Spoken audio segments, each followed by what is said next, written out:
j'espère que vous allez bien. On est de retour pour une vidéo fax, ça faisait un petit moment que je n'avais pas tourné une. Et je me suis attaquée à la série The Office parce que je viens de la regarder pour la première fois et je viens de la terminer. Donc je voulais absolument la regarder et la terminer avant de faire cette vidéo fax. J'ai trop aimé cette série, elle était trop bien, elle était trop drôle, c'est exactement le genre de truc que j'aime. On rigole, où c'est pas pris au sérieux, c'est chill. Je comprends pas comment j'ai fait pour vivre 26 ans sans connaître cette série, enfin c'est pas possible. Enfin j'en avais entendu parler mais je l'avais jamais regardée. Bref, donc c'est parti pour 15 facts sur The Office. Ce premier fact, je l'aime beaucoup parce que je trouve que ça se ressent quand on voit la série, mais l'improvisation c'était le maître mot sur le tournage. Et c'est pour ça qu'en fait c'est tellement drôle et que ça se voit qu'ils se tapent vraiment tous des barres ensemble. C'est parce qu'en fait ils improvisaient, donc des fois les réactions elles sont pures, elles sont réelles. Ce deuxième fact, il est assez drôle et Steve Carell il s'en est jamais caché, il est même assez ouvert avec ça. Il a des problèmes au niveau de la transpiration, il transpire énormément, ce qui fait que sur le plateau, sur le tournage, il gardait une température à 17 degrés, ce qui pour moi paraît genre très bien, très correct, mais je peux comprendre que pour la part des gens c'était froid. Un petit peu de douceur dans ce troisième fact. Les ordinateurs qu'il y a dans la série, ils fonctionnaient réellement et ils avaient une vraie connexion internet. Ce qui fait que certains, pendant le tournage, ils étaient en train de chatter sur MySpace avec des fans de la série. Le couple Pam et Jim, le couple goal. Mais il faut savoir que leur premier bisou, c'était le tout premier bisou de John qui joue Jim dans la série. C'était la première fois qu'il embrassait quelqu'un à l'écran. C'était son premier bisou à l'écran. D'ailleurs, en parlant de John, il a filmé certains passages du générique du début et il les a vendus pour une valeur de 1000 $. Et aujourd'hui, il regrette cette décision parce qu'il se rend compte qu'il aurait pu m'en demander beaucoup plus. Ça aurait été l'investissement de sa vie.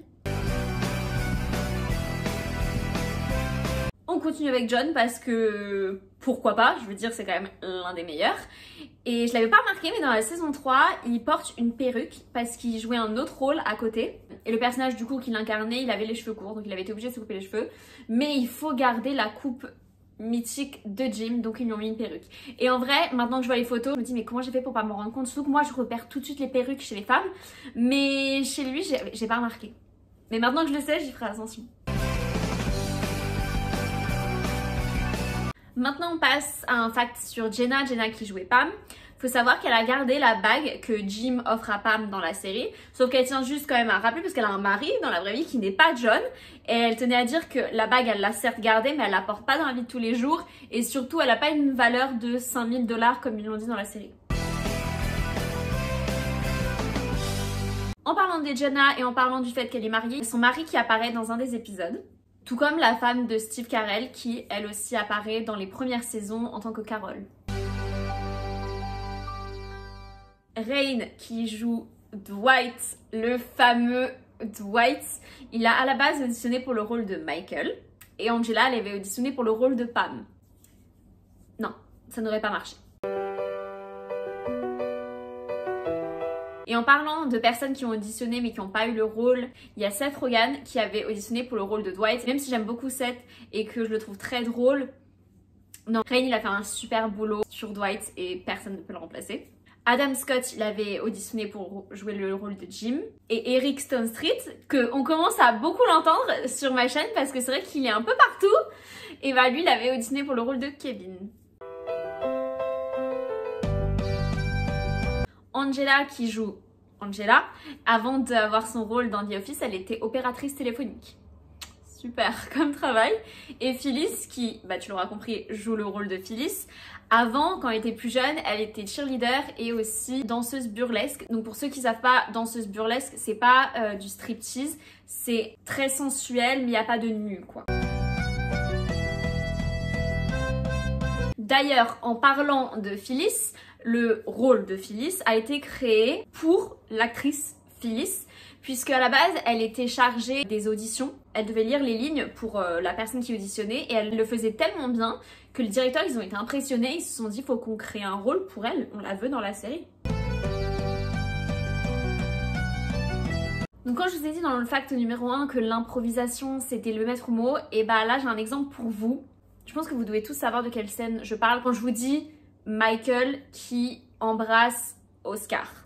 Whenever you come into the office, I want you to think about this. We don't need to. Yes, we do. What?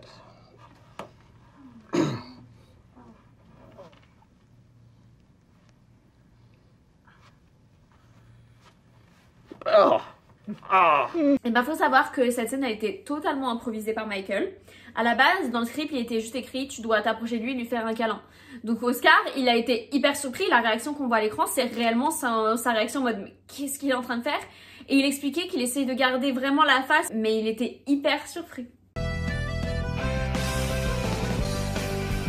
Michael Schur, je sais pas si je le prononce bien, c'était un des écrivains sur la série.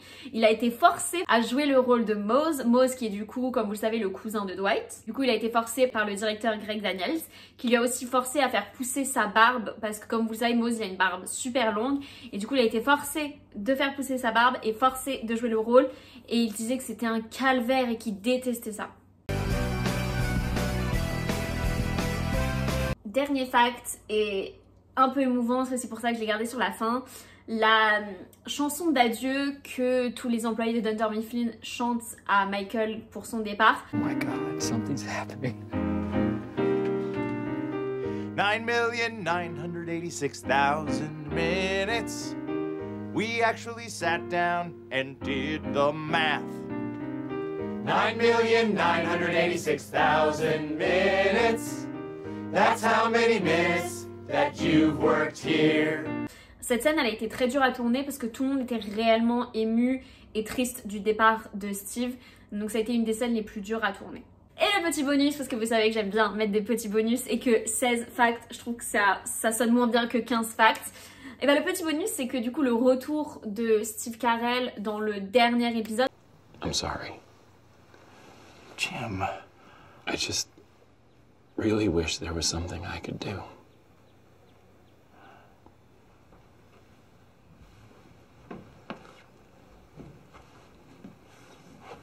Michael.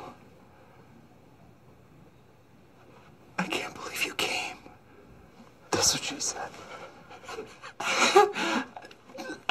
A été gardé un secret auprès d'un maximum de personnes. Il y avait très peu de gens sur le tournage qui étaient au courant parce qu'ils voulaient garder la surprise auprès du cast et pour vraiment avoir des vraies réactions émouvantes, quoi. Et voilà, c'est tout pour les 15 facts sur la série The Office.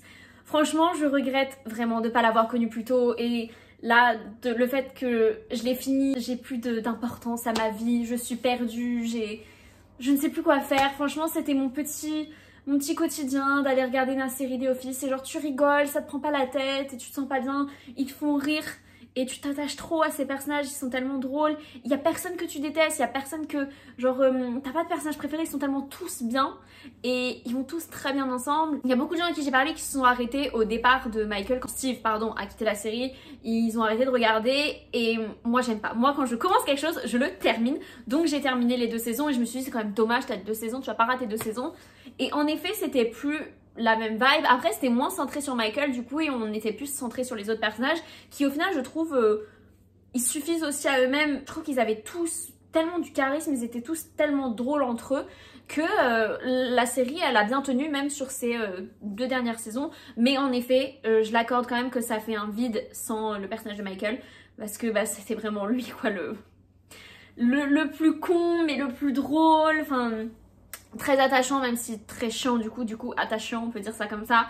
Mais vraiment si vous n'avez pas vu cette série allez-y parce que moi je regrette de ne pas l'avoir regardée plus tôt. Alors si vous ne l'avez pas encore vue franchement je vous encourage à le faire. On me dit tout le temps que je regarde toujours des vieilles séries et que je sais pas de découvrir des nouvelles choses d'aujourd'hui, mais c'est parce que je trouve que les séries d'aujourd'hui elles sont hyper genre dark et je sais pas, genre bizarre. Enfin je veux dire t'as qu'à lire sur Netflix, c'est vraiment des trucs sur des meurtriers ou sur des psychopathes Mais moi les sitcoms de mon enfance ça me manque, avec les rires soit préenregistrés soit le vrai public derrière. Moi j'aime trop. j'ai besoin de rire en fait. La vie elle est déjà pas assez facile comme ça, donc si en plus c'est pour regarder des séries qui sont badantes, bah non. Donc franchement il devrait y avoir plus de séries comme The Office et comme toutes les autres sitcoms où j'ai fait des vidéos facts, franchement il devrait y en avoir plus comme ça. Donc je vous encourage à aller voir la série The Office. La prochaine, je sais déjà quelle vidéo fact je vais faire, ce sera pas pour tout de suite mais j'ai déjà une idée. Mais au cas où quand même, mettez-moi en barre de commentaires des séries que vous aimeriez que je fasse. Et tant que vous y êtes, mettez un petit j'aime, abonnez-vous à la chaîne si c'est pas le cas et moi je vous dis à la prochaine pour une nouvelle vidéo. Bye!